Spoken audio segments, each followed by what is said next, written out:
Okay, hi, this is Paul Slatkus, Good News Planet and Pause the World for Peace, and we're going to talk about a subject that's actually not quite peaceful. But we have people here, wonderful people, spotlighting American heroes living with ALS on the First Responders Day. We have an American hero, retired firefighter and U.S. Army veteran, will share his story about amyotrophic lateral sclerosis, ALS, known as the Lou Gehrig disease. And Lou Gehrig was known as the Iron Man, but the Iron Man got this disease. So Ken is a retired firefighter, U.S. veteran, and a MTPA patient ambassador. Maybe you'll tell us what that is. And Ken's lovely wife here is his primary caregiver, Andy. Hi, Andy. And hi, Ken. Hi, good morning. Good morning. Good morning. Tell us about your journey here and why you're coming out to talk to people to learn more about this concern. Thank you so much for having us. I think sharing my story helps others. So let me share a little bit. I was a Dallas firefighter for 33 years. I retired in June of 2020. And that fall, I was in my garage reaching up for a cooler off the top shelf, and my left arm I struggled to get it up as high as my right arm. And of course, at the time, I was like, okay, well, whatever, that's nothing that bad. But I noticed it continued and got worse. So I spoke to my doctor, and that started a whole series of diagnoses. And because you're a retired firefighter, a lot of the doctors go, oh, it must be something to do with being a firefighter. So they look at your neck, they look at your shoulder, they look at everything. And finally, in the spring of 21, one of the doctors suggested that I go to the ALS clinic, which I did. And that started a whole other series of tests. And finally, in November of 21, I was diagnosed with ALS, and that started a whole other chapter in my life. And you have a wonderful woman by your side who has been through all this with you?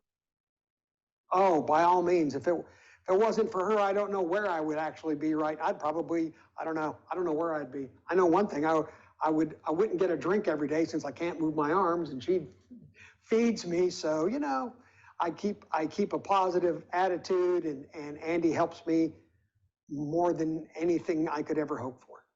Andy, tell us about your journey as well. I mean, this is not something on the day you two got married you were expecting. Let's put it like that. No. Nobody can ever plan for this or expect it to come along. It surely comes out of the dark and quickly into the light, and you have to go into, like Ken says, survival mode and figure out what next steps are. And you have to do that fairly quickly because there's no map or game plan or book that tells you what's going to happen and when it's going to happen. It's so unique to everybody. So with that being said, we had to form a plan, and we started with visiting our doctor. And again, it's so unique to each person. So we visited with his physician, and we partnered with MTPA to share our story. We also went to shareyouralsstory.com. And as Ken mentioned, we learned from other people, as well as we can share our information because everybody's story is different. So Ken's on Radicava right now, and it works. While it works for us, it may not for everybody else. So we recommend or strongly suggest that the patients talk or share your story, talk with your doctor. And then also you can visit radicava.com. That's RADICAVA.com for full prescribing and patient information. And between those two sites, you'll be able to gain more information to help you get started in the direction that you need to be. We have a strong family tribe, and of course, the fellow firefighters, men and women, have been so supported and are always there to help.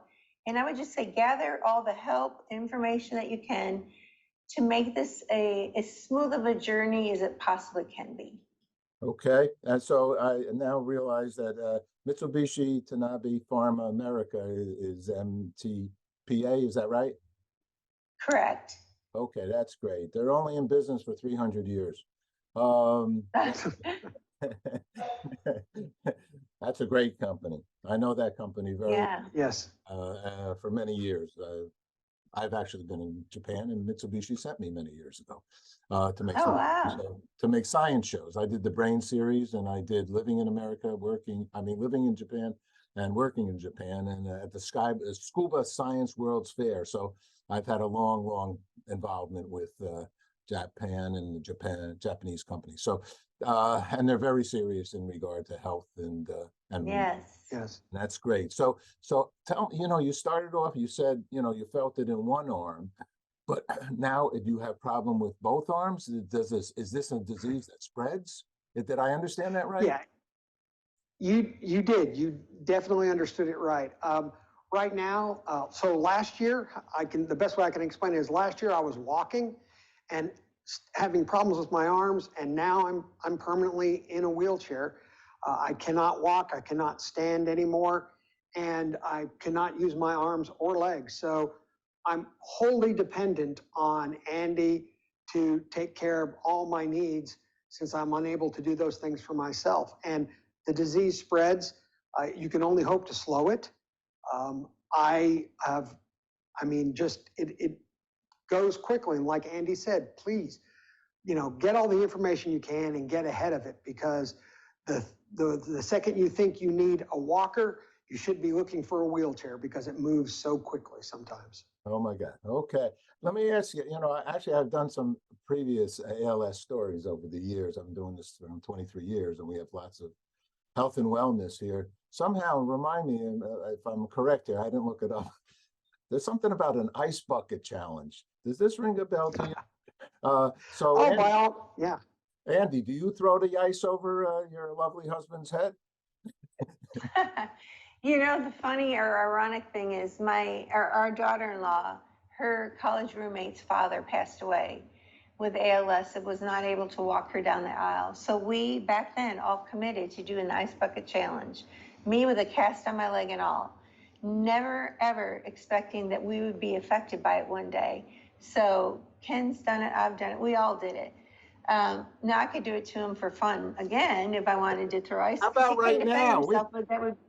Our audience know. Let's go for it. That would be kind of cruel, but okay, never mind that. No, and then and really that brought so much money and awareness to ALS, which was a great help, because right now there is no cure, and it's just studies and just anything they can do to find a cure. So right now it's just a kind of a waiting game, trying to find something that'll work. So we're all hanging in there the best we can. But yes, that was a big push to find a cure. We're not quite there yet, but we're hoping that someday we will be soon. Mitsubishi will figure it out. Let me ask you. I hope so. I believe so. And so with what you are doing now, are you in essence in pain every moment, or no? What's your living life like? No, you're not in pain, fortunately, but at least for me, I'm not in pain. Others may be, I don't know. But every day I just, I get up and Andy takes care of me and helps me, and she feeds me and brings me drinks. So it is a struggle, but I'm not in pain. And again, thank you for having us. I really appreciate us being able to share our story. And always remember, you can do that at shareyouralsstory.com and get your story out to help other ALS patients. And for those that don't have ALS, they can see what's going on. Okay, well, you both are heroes, and thank you very much. And obviously, your past hero-ness has kept you going here right now. Thank you so much. Thank you. Thank you. Thank you. Bye-bye. Bye.